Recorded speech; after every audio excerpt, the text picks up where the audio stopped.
Hey, did you hear my son? Aww. He's out there. We call him Mr. Meeps because he makes noises where he's getting ready to go off. It's like meep, meep, meep, meep. And then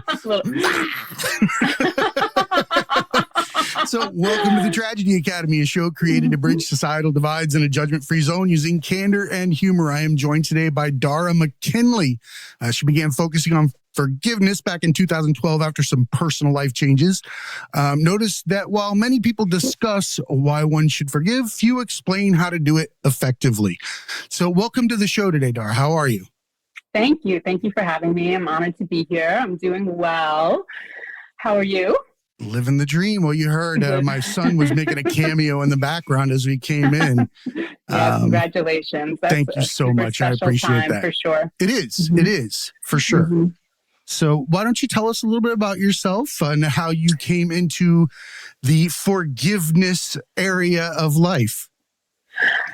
Okay. Well, I have been a student and professionally pursuing spirituality and psychology. Like from the moment I started making those pursuits, I have a BA in psychology. I have a graduate degree in Buddhism and psychology. So, and have worked in the field. Find yourself to be an existential, philosophical type of person, I would say then, right? Very much so. Very Love much that. so. And really from my earliest days, but when I became cognitive, so maybe like 10, 11, just really noticed that I became, the way a little boy might become obsessed with trucks, I became obsessed with spirituality, psychology, and emotions and where the two intersected. So that was just my lens. And so 2 decades into this professional academic piece of it, I was in a business relationship where I ended up with business partners that were incompatible.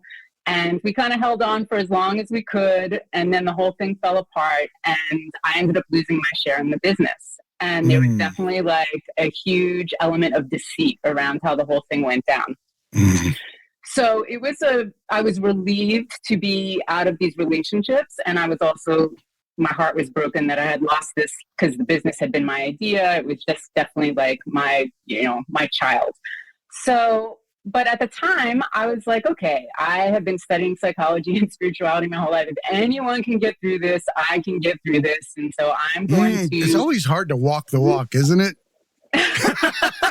Like I'm talking the talk like a champ, but that walking the walk stuff, really, I've got like a backpack, lead shoes, and all sorts of excuses not to do it. Right. Well, especially people like me, I feel like we definitely, get sent things that make us walk our talk. So here I was like, okay, I'm going to focus on recreating my life and I'm going to focus on all the good. And I had a tremendous amount of good in my life at the time. And I'm going to focus on gratitude and I'm going to process my emotions and be with my grief and all of that. And 3 years later, I still wasn't over it. And the reason I knew I wasn't over it is because I kept having, what you could call like intrusive thoughts, or I just kept ruminating on it a lot, just like out of nowhere. I'd be doing the laundry and all of a sudden I'd be like, wow, I can't believe that happened. So let me pause right there real quick, because I think that you're hitting on something that's very important, because we don't discuss what goes on in the mind. We only discuss outcomes. And a lot of times if we have conversations about the fact that you can ruminate on things and have conversations with people outside of it over and over again, relay the pattern. I think that most people do this. They do like a reverse justification of Tetris, where they put the pieces back in place to make it feel better in the head. And when it doesn't, then we realize it's time we better look at something different. Does that make sense? Yes, very, very much so. Yeah. Dun, dun, dun. That was a great segue.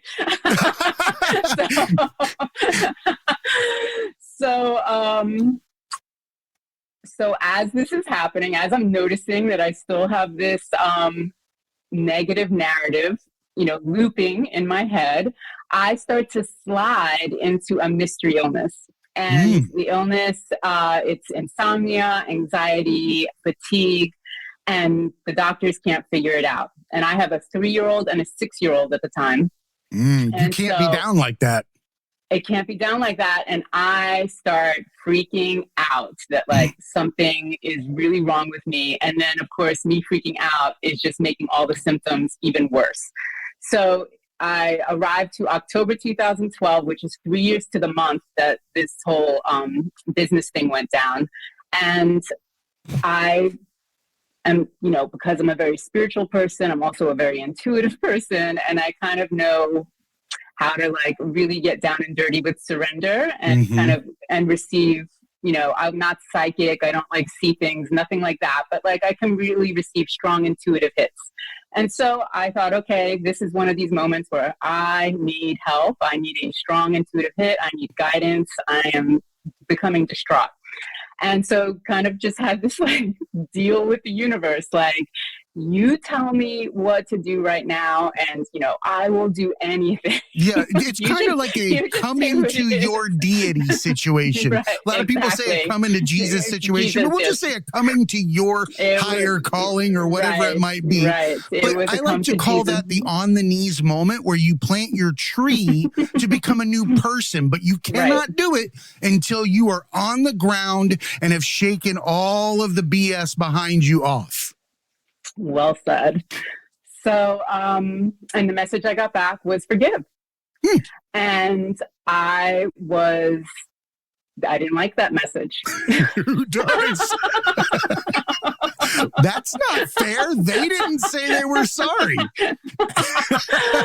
Yeah, and it definitely felt like there was something about the word that made me feel like I was giving more. Like just the fact that the word give was there, and I'd already lost so much. So anyway, so now here I am with this message to forgive, looking at the message through the lens of everything I'd heard my entire life, you know, since I was a little kid. You know, I was hearing about forgiveness, and forgiveness is the ability to pardon others and have compassion and let go of the past and just cease being angry. You know, these are all of the things that you know, come across most people who live in Western society's radar often. And so I was like, okay, I finally, after wrestling with it, the message was so strong and I was so desperate to feel better. So I was like, okay, I accept this mission. I'm a woman who can follow directions. There's got to be some like forgiveness how-to online. So let me go find this thing and I'll check it out. I have nothing to lose, right? So I type in how to forgive, and what comes up is, you know, search engine, you know, just link after link about why a person should forgive. And I was like, wow. And then like on a couple of forums, I found people asking, but how do you do it? And the response that they would get back is, you just do it. And that's a Nike ad. That's not how I'm supposed to solve my problems. I don't like that explanation. It's far too short for the situation. And I like truly could not just do it. I couldn't just do it. It was like there was no wiring in me for that. Because there were too many details in the instructions? Feel like something was skipped there. Right. I'm an ambassador for a lot of people right now. You really are. So I was like, okay, Dara, you've been studying psychology and spirituality, you know, your entire life. Like, come up with some directions right now. And so for myself, and so I did it. I sat there and I said, okay, I've been having this was the question that kind of launched me onto the path. I said, okay, I have been looping in this narrative, a desire for justice, a desire for the wrong to be righted the justice for 3 narrative. years now. Yeah, what is the opposite of that? And I like said that to myself. What is the opposite of this thing I've been doing for 3 years? And so I actually want to point that question to you, like, because I like to ask hosts like what they think the opposite of that is. It's just curious to me. I would say that I would need to run a narrative in my mind of all the reasons those people are good people and why they touched my life in different ways. And also give myself the opportunity to read their prescription lenses as best I can from a distance and find out or allow myself to give them grace in what it is to be human and in the moment at any given time. I mean, that's probably the best way that I can describe it, but I run a new narrative on them. I would have to beat it into the ground. That's beautiful. Yeah. You would want, right, so you'd want to create a new narrative that would really like them.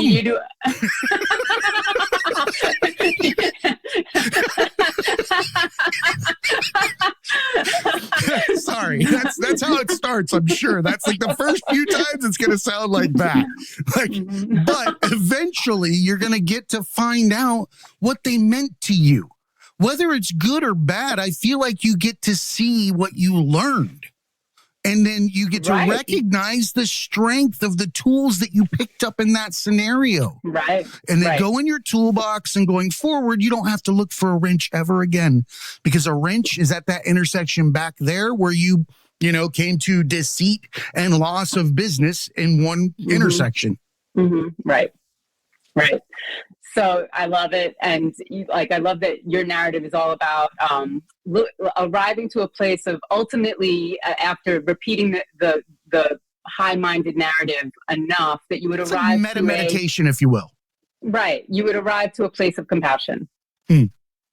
And compassion for yourself and the lessons learned. That's the hard one for me.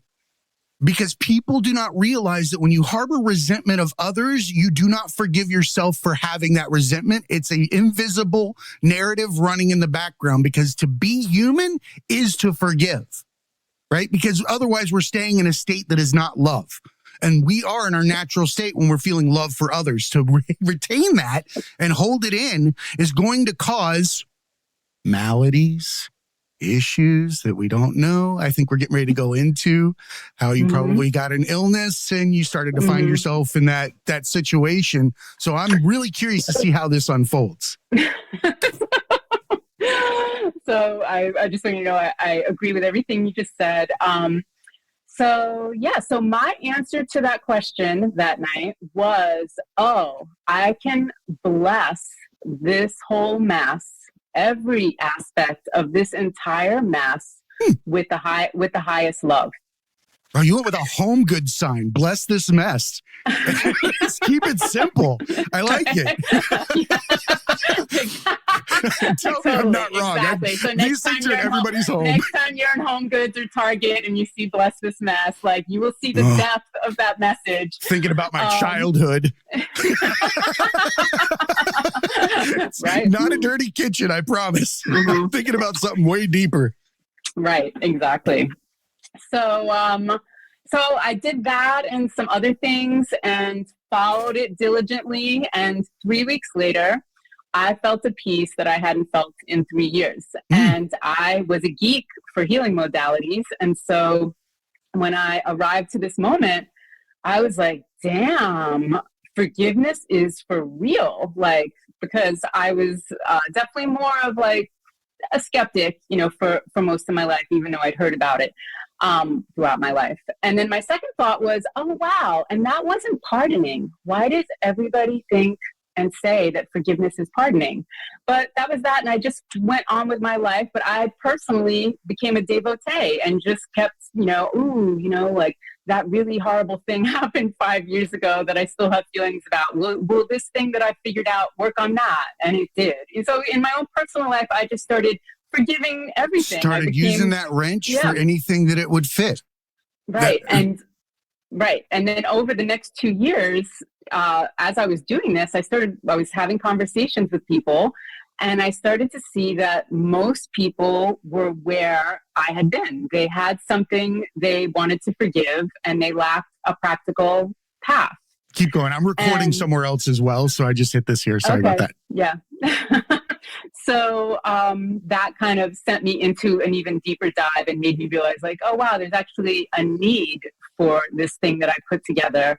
And so here I am talking to you. I think that's beautiful that you were able to recognize it and use it as a way to help others find their forgiveness or the peace that comes with forgiveness, right? Because I think that's really one of the most important things. How were you, what did you learn about forgiveness growing up? So I grew up Southern Baptist in a country area. So forgiveness to me was the pardoning of a wrongdoing by someone to me, a grace given for someone's faux pas or whatever it is to my personal well-being. It's a horrible way to look at it, right? Because nobody needs to be forgiven. We just need to accept that something happened and that the outcome is what it is and learn from it and move forward, right?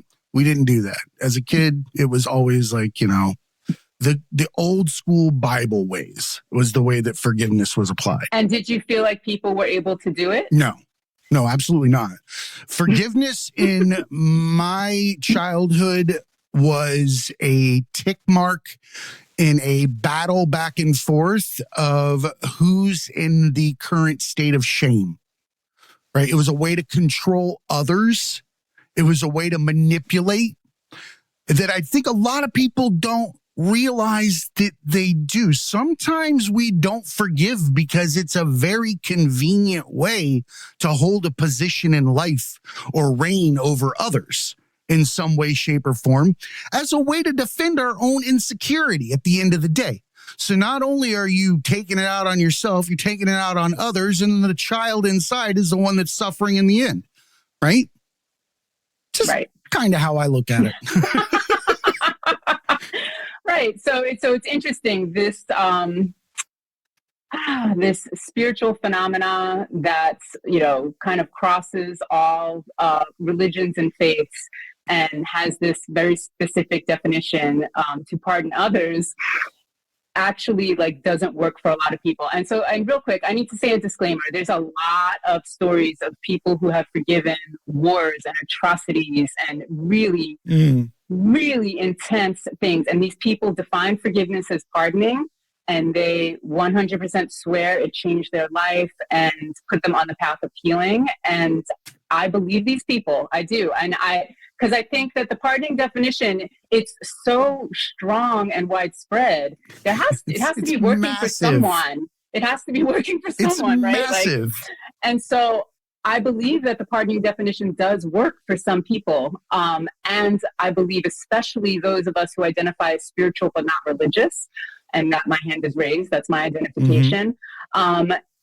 It just doesn't land with us. Like, we just don't have the wiring for it. And people who identify as spiritual but not religious, it's a very specific demographic. Like, we don't want to believe anything because someone told us to believe it. Well, hold on a minute. Can you repeat that sentence, please? Please, just repeat it. We don't want to believe anything because someone told us to believe it. Amen. Oh my God, my entire life. Do not come and tell me about a philosophy or how I should interpret it or what it is to guide me or anything of that nature. Just tell me where you found it. I'll go look at it. I'll read it and I'll interpret it for myself, because your lenses might be red, green, kind of like those old like code glasses where if you put them on and you look down at a piece of paper, if you're wearing the red ones, you get to read everything in the red, but everything else disappears, right? And then the other one does it and it's in blue, right? Both of you looking at the same paper, but seeing completely different shit, right? Because your prescriptions are different. So let me come to my conclusions without your filter. It's hard enough using my own glasses and keeping them clean. I don't need to wear two pair. That's a great fucking analogy. So I take it you identify as, would you identify as spiritual but not religious? Okay. Absolutely. Absolutely. Okay. I see truth in all of them. Right. Another thing about the spiritual but not religious category is that we're very logical. We're very practical group. Which is very weird considering it is such an existential thought process that's required to get outside of that box. Right. Yeah. So that's an interesting point for sure. The juxtaposition is pretty wild. Right? Yeah. But we want spirituality to walk its talk. We don't want it to be like a platitude. We don't want it to be a concept. We don't want it to be a cool idea, you know? And up until 2012, I was like, every time I wanted to understand forgiveness, I'm a seeker. I was like, hey, if this thing makes sense, bring it to me. But whenever I got close to it, I was like, you know, I think this is just like a cool spiritual ideal, but it really doesn't have any legs. And at least I could never make it walk. So, you know, here I was in this dark night of the soul where I was being forced to figure it out, or I chose, I wasn't being forced, but the universe was definitely like saying, like, this is what you need to figure out. It was your time. Yeah. Your time to walk through it so you could come back and talk to people about it. However, I kind of want to touch base on the health thing, because a lot of people who hear the story go, oh, wow, and then she forgave, and then her health issues cleared up. And my health issues actually did not clear up. So there's the twist.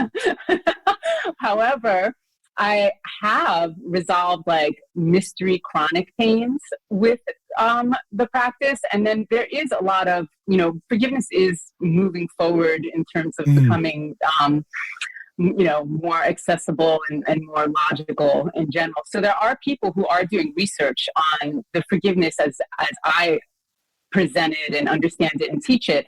And it does benefit the physical body, you know, as you said, like mental health. You're not carrying a huge emotional burden. Your body is going to benefit from not carrying that burden. It's pretty straightforward. But I don't want people to think that like what I do cures cancers or, you know, creates miracles. Like our soul's curriculum in this life is our soul's curriculum in this life. And in the human world, this is a conditional world where we are all always up against limitations and conditions. You're and right. For me, it's been a health issue. So my curriculum is to burn all curriculum. Like, that is my mission. I think because I feel like we're playing almost like an extended game of make-believe or a genetic and hereditary insanity that is in a loop effect that we got to see via the pandemic, kind of like sticking a stick in the spokes of a tire, right? Everybody flies off. They get to turn around and see what? They were on a wheel, right? So what happens? Now you have to make a conscious decision. Do I jump on it again? Or do I go the other way? Or do I use the wheel, which is fantastic too. And just knowing there's a wheel in general is a leg up. But stepping back on it is a problem that I have. And I think that you have to break things in order to bring them back together as, say, stained glass, right? We can take all of the damage that we've done and build it back to something beautiful. But we can't repeat the same things that we're doing. We can't keep opening the book and repeating and repeating and repeating and expecting people to understand. They're not going to do it. Why? Because what? Same thing you just said earlier. We don't want somebody else to give us our conclusions. We don't want anybody else to tell us what to believe. That is why it is our job to be a lighthouse. The only thing we have to do is get up every day and be ourselves 100%. Be the puzzle piece you are. Be a corner, be a side, be a middle, whatever you are.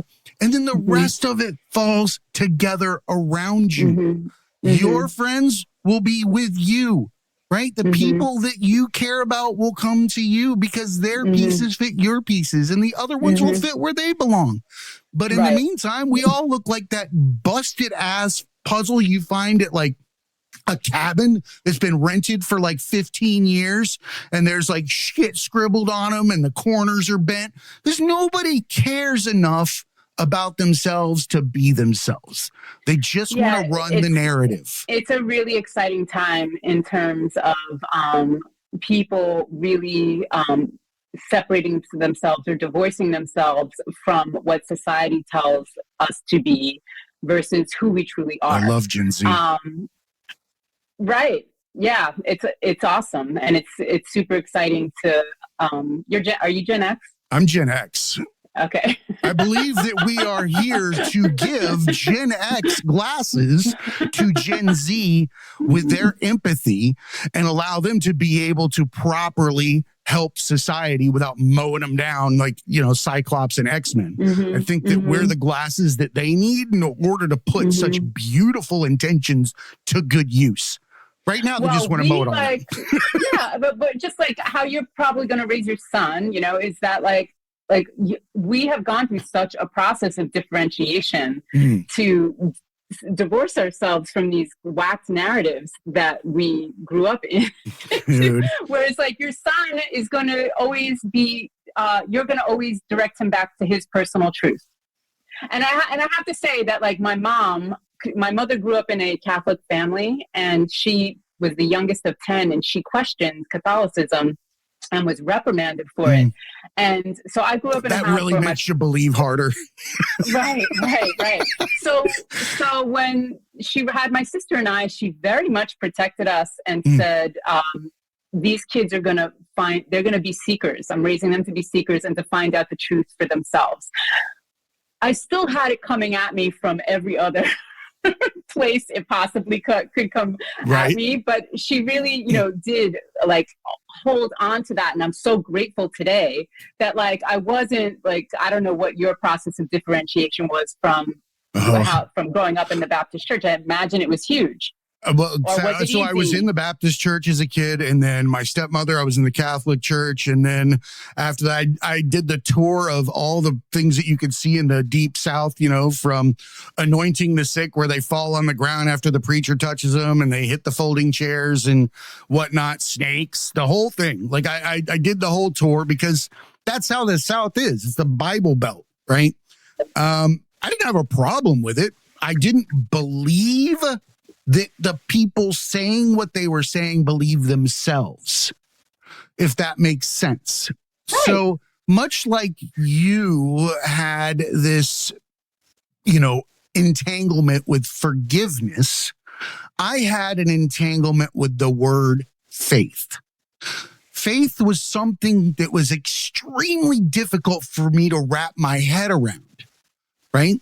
I didn't understand it when people said they say, have faith. I have faith in this. I have faith in God. I have faith in all these different things. And I'm like, but what is faith? I'm like, I don't understand that word because there's no thing that I can put on it, right? Because you're telling me there's a God. So that's just not going to happen. Right? God's got to show up and tell me God, or reveal in some way, or allow me to open my eyes enough to see what I should have seen. Right? But for faith, I just couldn't put my finger on it. And I began meditating about 6 years ago. Right?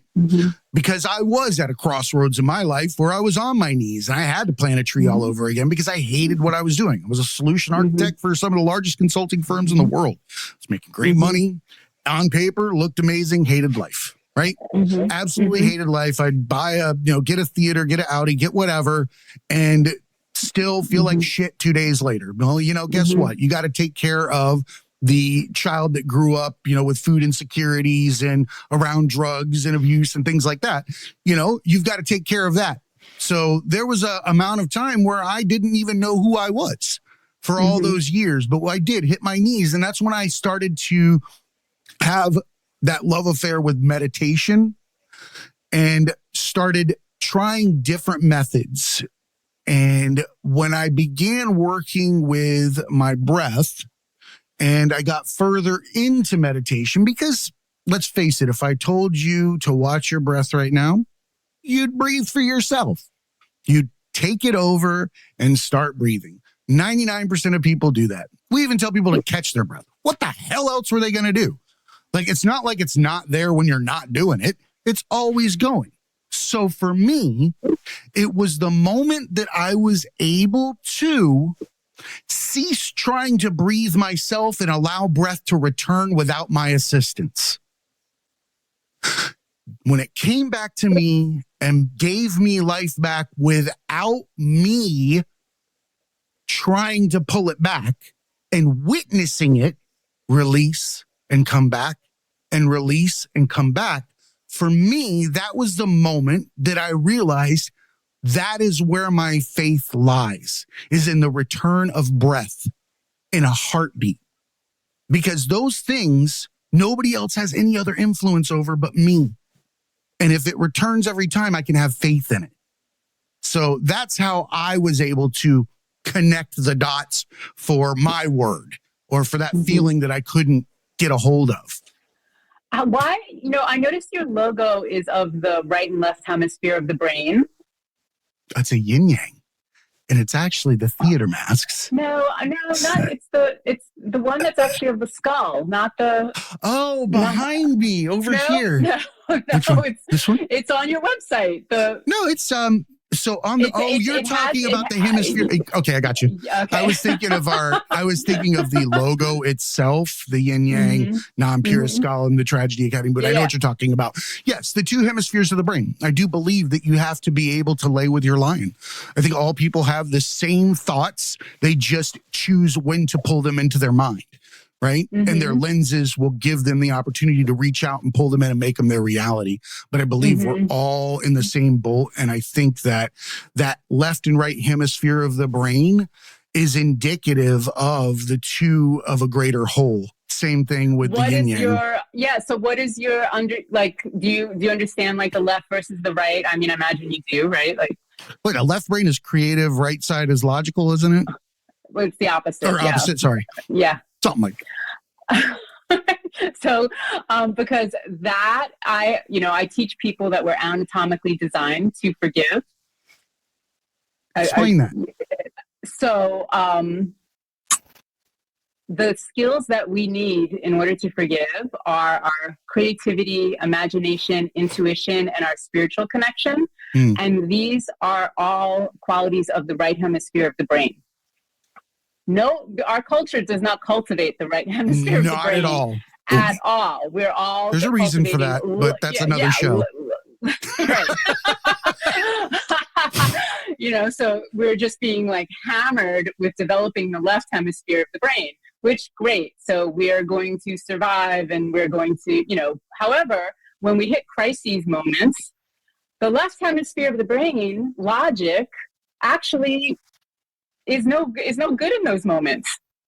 We actually need the skills of the right hemisphere of the brain. And one of the reasons I think I was able to kind of figure this forgiveness thing out on that fateful night in October 2012 is I'm just naturally very right brained. As much as I've been honed to develop the left hemisphere of my brain, and yes, I'm amazing at simple math and blah, blah, blah. I have always been a very right-brained person. And so I have strong access to my imagination, to my intuition, to my spiritual connection, to my creativity. And I say that specifically those four that I'm mentioning right now, are the team players. And when you kind of arrange those in a certain way, we have a very natural ability to restore, regenerate, and heal. And to me, that's the true definition of forgiveness. It's a spiritual process that heals, and we're pardoning, ceasing anger, having compassion, letting go of the past are all potential outcomes of the spiritual process that heals. But you need to do the spiritual process that heals, and then those things flow forth. You don't have any animosity towards whoever anymore because you're restored. It's actually the wound or the mark that's left that creates those ruminations. But once you take care of the mark, the ruminations go away, and you're like, oh, this was just a really heavy lesson, and heavy experience in my journey. So what does finding that mark look like to you? Oh, well, it's kind of, it's right there in our bodies, just waiting. Let me rephrase the question. Okay. I would assume that mindfulness is part of the core of recognition of these types of scenarios, like the mark that we're discussing. So I would say, my question would be, what methods did you use for introspection and self-work in order to find those marks and identify them and work on them? So I believe that our bodies are minds. Mm-hmm. The mind isn't just up here. The mind is this. The mind is everything. The mind is, and our bodies have incredible information, and they have some things that they want to say. And so one of the things I teach people is how to just let your body say whatever it wants to say. And you're going to discover the magic of what I'm saying to you right now in about a year and a half, 2 years. Because your son is going to get extremely upset about something that makes absolutely zero sense. And you're going to try to explain to him that doesn't make any sense. And he is going to get more and more upset that you are not listening to him. And when you finally stop and say, tell me what you need to say, and he just gets to say whatever he wants to say. And when he's done, you say, and what else?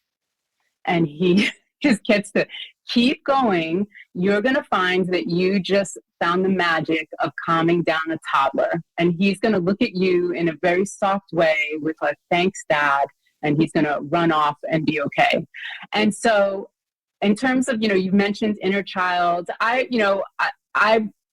do believe in the inner child stuff, but I just think like, we just have a lot of energies running through us. Some of them are our inner child. Some of them are just kind of these strong personality traits that we're born with. Some of us are just prone to anxiety. Some of us are just prone to rage. Some of us are just prone to shame. We all have this thing we need to deal with. I'd love to take a little bit of a deeper dive in there into the prone tos. Right. Uh-huh. So for me, when I look at the prone twos, I start to see what is behind the prone two? What is being protected by the prone two?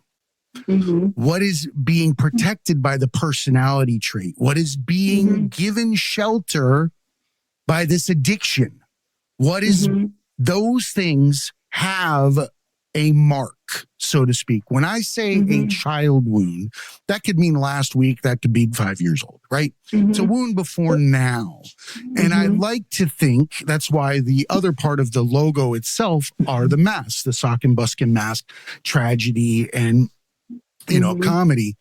But a little bit deeper in that is that I believe we all carry a certain amount of them, and we compile them over time, and metaphorically they become something heavy in a bag that we carry over our shoulder. Because when we use different voices, different intonations, different personalities, because we do talk to your mom, then talk to AT&T, check yourself. You sound completely different. That's two personalities, right? And you have to remember them all. And you keep fracturing and fracturing. And I like to think that those prone twos and those personality traits and those things have something there that you can benefit from finding and releasing, or recognizing that the mask is being used. At least that's how it worked for me. My recognition of it was that I was carrying all these characters and not trusting the innate one that I had inside of me. And now you do like a lot of maintenance, right? I mean, like with I'm the maintenance man. So I'm going to go way back. I'm like Schneider. Right? I am that much of a maintenance man. Do you remember way back? Yes, I do. Absolutely. Yes, I went to my mother's VCR. I went to bed at night listening to the theme song of MASH. And that's how I know it, because my mom. I was Interplanet Janet for Halloween. Like, yes. So yeah, I'm the Schneider of meditation. I walk around with a tool belt, the whole nine. It's full of things that I need to tell myself. Right? Okay, so can I point something out right now? Can we go deep? So you just made this beautiful case for self-examination and self-exploration, which, I'm a huge fan of. I spend a good part of every day doing that for myself. And you still have those energies when all is said and done, right? Like there's certain things we can release, and there's certain things that I would say, for example, you seem like the type to me that was born a very philosophical person. And I really feel that like you came out of the womb that way. Like you came out of the womb like a very questioning, like yes, I questioned everything. Right. You know, so there was nothing like that happened in your childhood. It's just your unique personality that no, there's it's a just fracture your unique there. personality. You know, it's beautiful to be a questioning person. Oh, absolutely. You know? And I think that that's kind of what made you interface with your childhood in the way that you did. But it was just like this natural personality characteristic that you were a questioning person. I'm going to take you one level up on that.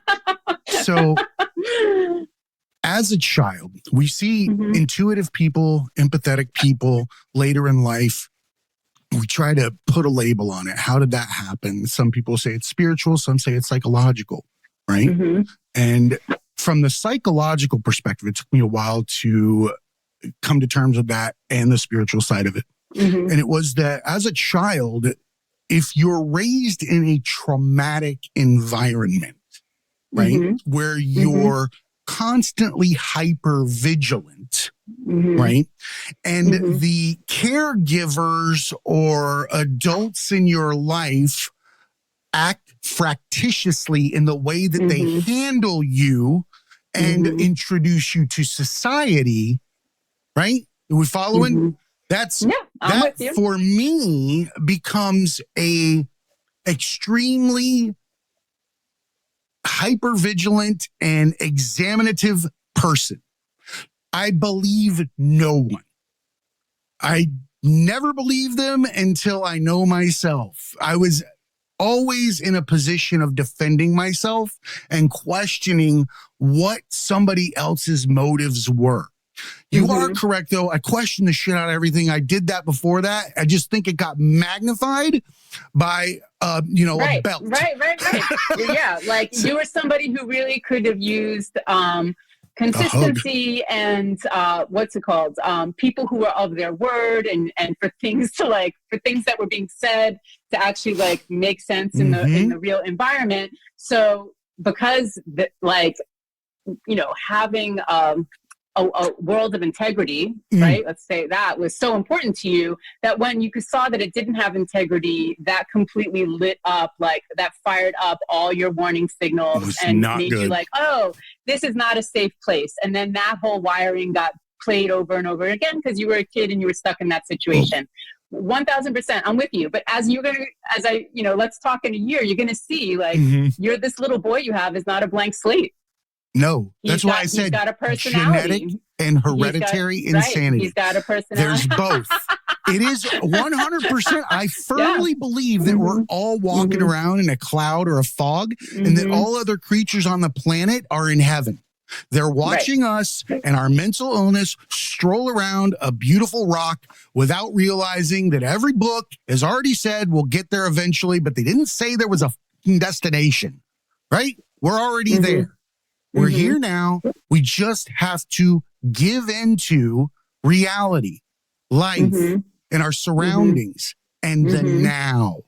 Stop living in the mental illness that is the future, the past, because neither one of them actually exist. I mean, that the root of forgiveness should also have a branch that says, once it's done, right? Yeah. It cannot happen again.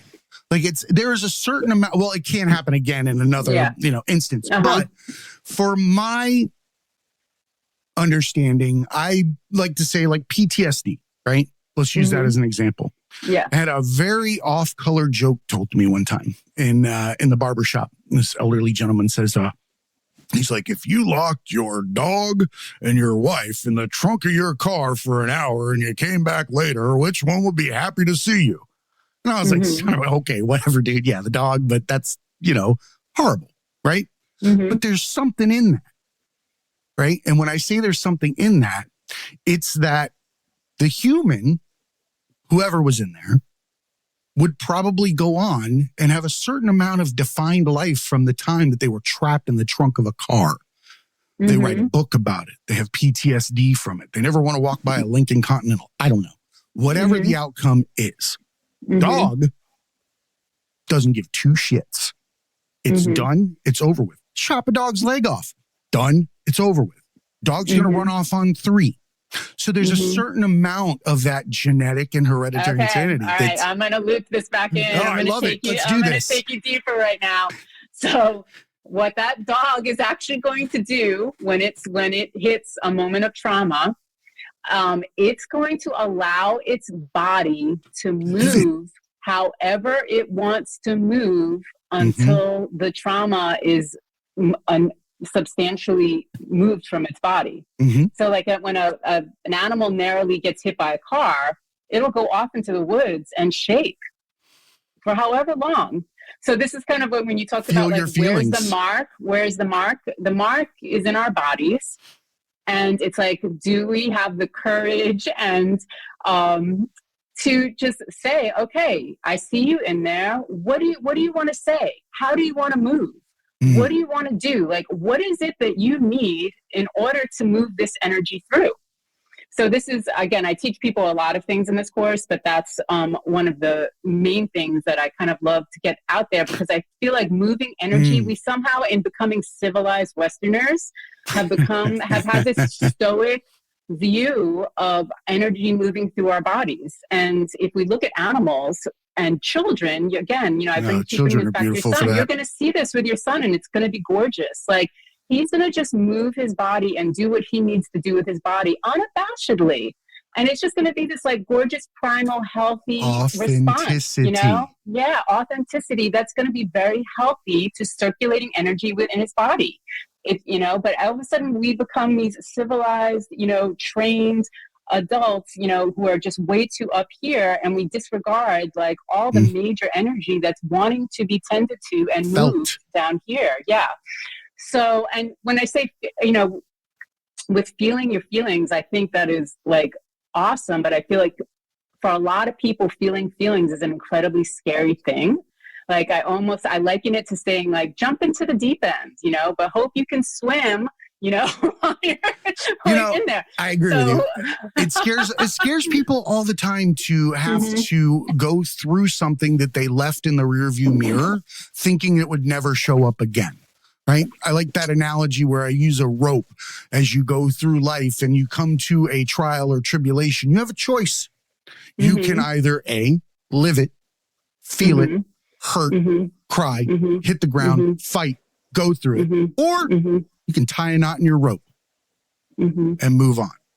But what happens to a length of rope that you continue tying knots in that you do not address? Dad joke, level up. But in all seriousness, you become a mess. A wadded piece of rope that is not able to do anything for yourself or anyone else, right? So for me, meditation was the opportunity for me to sit down with that ball of rope and identify the knots and loosen them. Starts out hard. I listened to one of your podcasts last night, and you were talking about your meditation practice, and you said, and I loved this. You said that the meditation practice helps you get ahead of yourself, like, and helps you like see the things that you need to tend to and be intentional about and proactive about, just by giving yourself that space in the morning.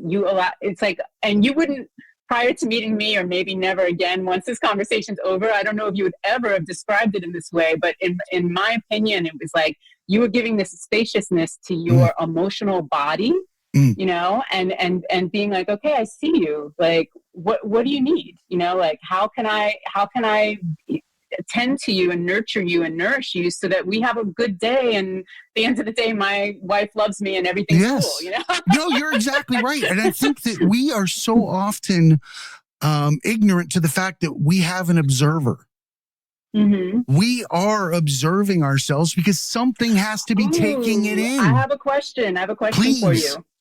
Have you ever, being that you're, such a strong meditation practitioner, so have you ever been like overwhelmed, and no judgment? This is kind of like a I'm overwhelmed just waking up, so it's cool. No offense taken.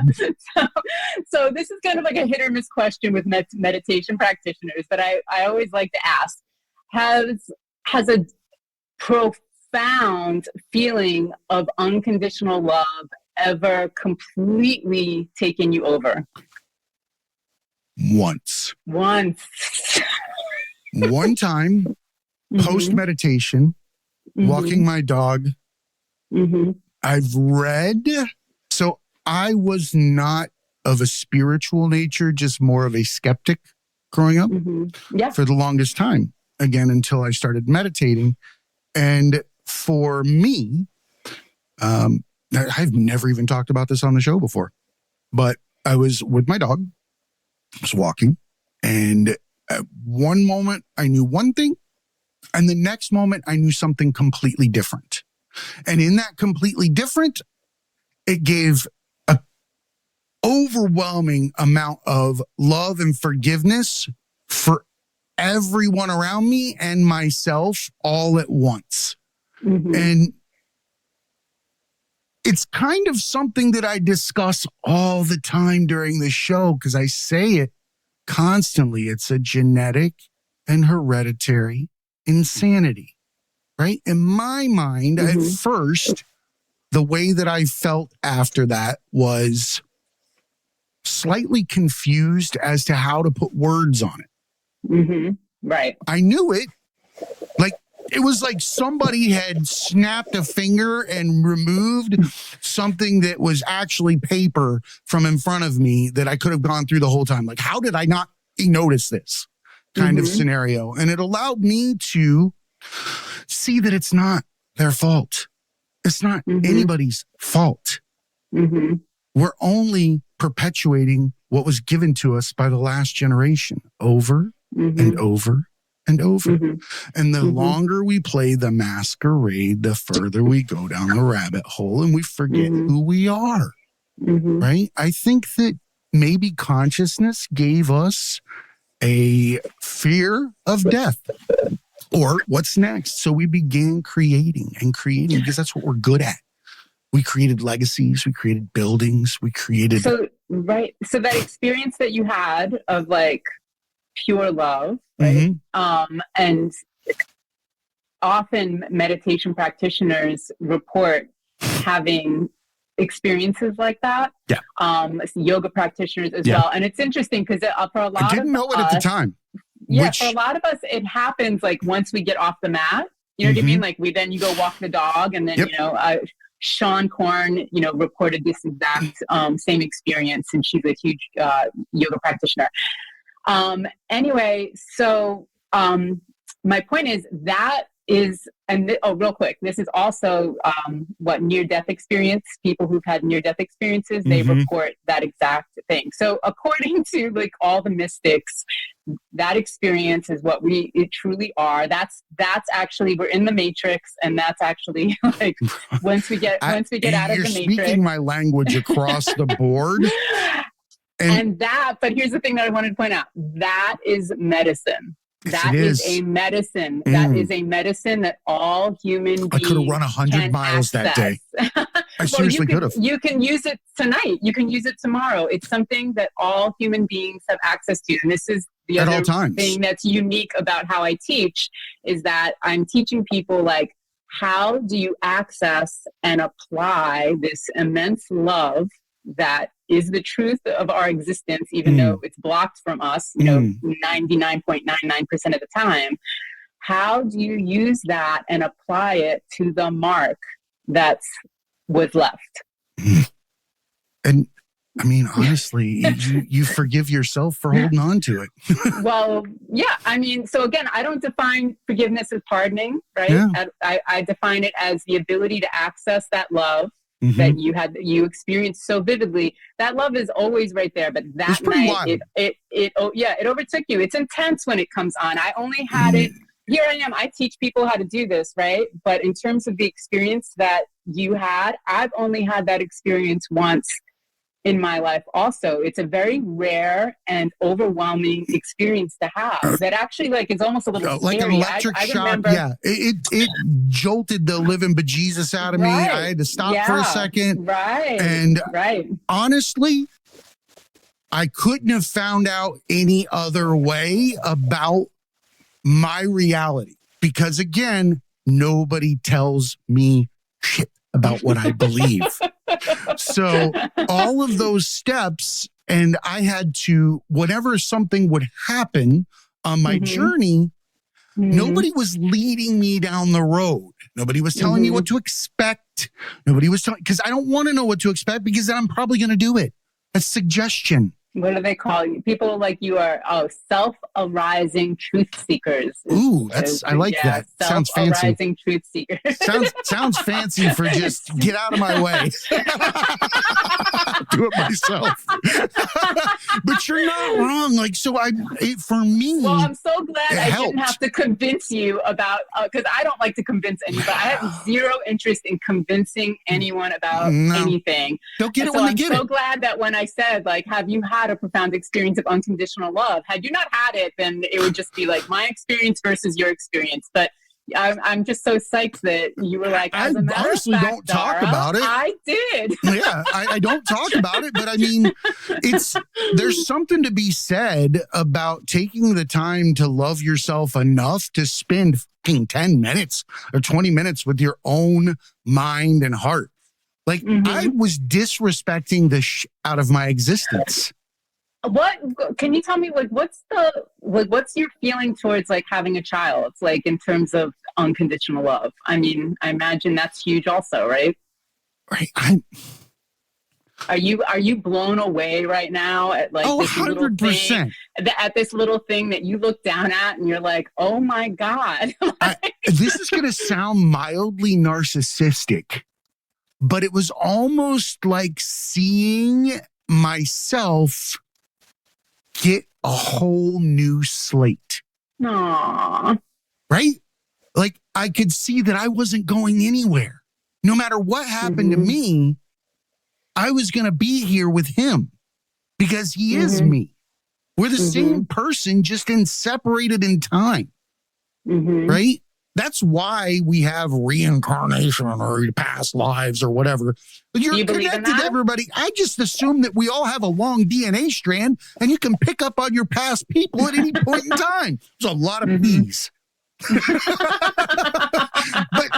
tell me I'm wrong. I'm like, how am I not? We're connected by a long ass chain of DNA. There's traits and everything. Right? Their traumas become locked in themselves. When they create another child, that's still in there. Yeah. You know, I'm sure I had some real heinous people in my background, some dodos and some greats. And I experience them on a daily basis in my personality traits, I'm sure.